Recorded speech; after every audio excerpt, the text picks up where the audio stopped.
Lee, I always get confused with IE and EG. Could you please explain? Oh, yeah, sure. Okay. IE means in other words.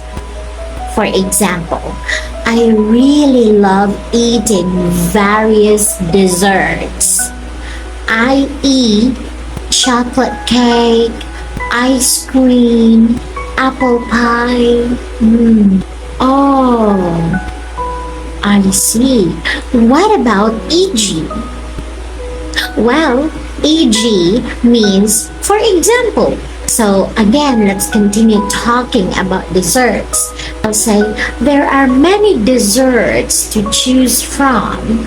For example, cheesecake, tiramisu, fruit tart, etc.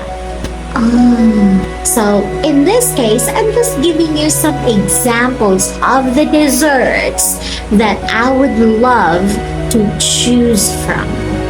Okay. Now I get it.